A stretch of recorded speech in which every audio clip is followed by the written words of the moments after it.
What up? It's your boy Biscuit. Today we are reviewing Marvel's Iron Fist. I'd like to say first off that I enjoy the show 100%.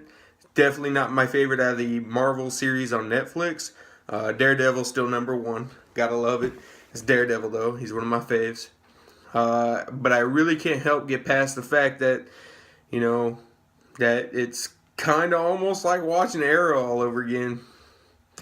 Be honest here, but I still enjoyed the show. Both TV shows have their differences and their similarities, but once again, I really found those similarities to get in my way. I know there's nothing I can do about it, seeing as the characters are almost alike, whereas, where they're both millionaires, they crash land, both parents die, and they have to they get trained, whereas Danny gets trained in Kunlun and Oliver gets trained on the island somewhat, and then goes over to the Brotherhood or the League of Shadows. My apologies.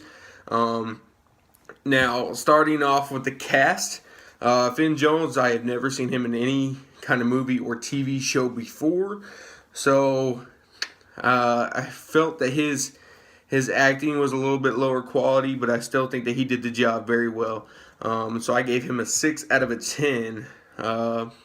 Jessica Stroup, who plays Joy Meacham, I gave her a 7. Only thing I've ever seen her in was in School for Scoundrels. Not really a big part if I remember correctly, but she still did the part very well, I believe, as playing as Joy Meacham, that character. Tom Pelfrey, I hope I pronounced that correctly. He plays Ward. He was my favorite actor out of all of them. I felt like the things that he was going through and he was having to play those emotions off, I felt that he did that amazingly. It was awesome. I loved seeing him do that part, and I can't wait for season 2 already. David Wenham, seen him in Lord of the Rings, Van Helsing. He was also in 300 as well, the first one and the sequel. He did decent. Gave him 8. Oh yeah, by the way, I gave Ward's cast actor an 8 as well. So I love both of them. I figured the father-son relationship there wasn't going to be very good between the two actors, but I felt they both played it off very well. As far as Rosario Dawson, she did amazing. She did very well playing her character throughout these series that she's been in, as far as Luke Cage, Daredevil, and now Iron Fist. I felt like she was very fluid with her character throughout all shows, and it showed as well. So on to the next part. Spoilers ahead right now if you haven't seen the show. So if you haven't or you don't care about spoilers, stay on. So the plot, yeah, my favorite. I really enjoyed everything. I'm glad they didn't have those crazy flashbacks like they did in Arrow, going back and forth in the episodes. I figured, we would probably see more of Kunlun. We'll probably see more of that in the second season, whenever that comes around. I believe they're doing the Defenders first. Anyways, I'm getting sidetracked. I also really enjoyed the relationship between Danny Rand and Colleen Wing. I kind of seen it coming from the beginning, that they were going to do that love interest kind of deal. So the thing I didn't see coming was the hand, that she was going to be part of the hand. That really blew my mind.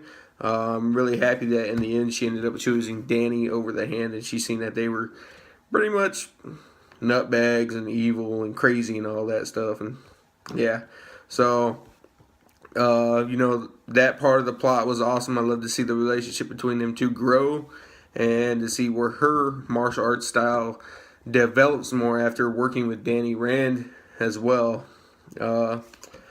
And another thing I didn't understand was, I know Claire was a big part of all 3 of these TV shows, and knowing that she's dealt with the hand with Daredevil, and maybe there's a reason why they didn't bring him into this, but I really did not understand why Clarendon wasn't like, yo, Daredevil, you know, my boy Danny Rand, super powerful. We're dealing with the Hand. We need your help. He could have been very useful in all those raids and, you know, watching the warehouses with Danny and Danny the Iron Fist and Colleen. He would have been a better teammate to have in this series, and I felt like it probably would have been better for the show as well to have a character that we know well enough and that I love personally. Would have definitely have boosted the show's morale, and, you know, even if it was just for like a 4-minute fight period, you know, towards the end, you know, that would have been awesome. I would have enjoyed that. As well as the ending, I'm really curious because I know Harold can come back to life. So at the end, Harold was shot and he fell off a building. Whereas that could have crushed his head and, you know, kept him dead. Whereas if you've watched the show, the only way to kill him is to cut off his head, pretty much, is what they say. We don't know that technically. But I'm really curious to find out if he comes back in the second season or if he's in Defenders or what's going on there. So, yeah, I don't really know how to react to that death. I really feel like his character was one of the lower ones in the series.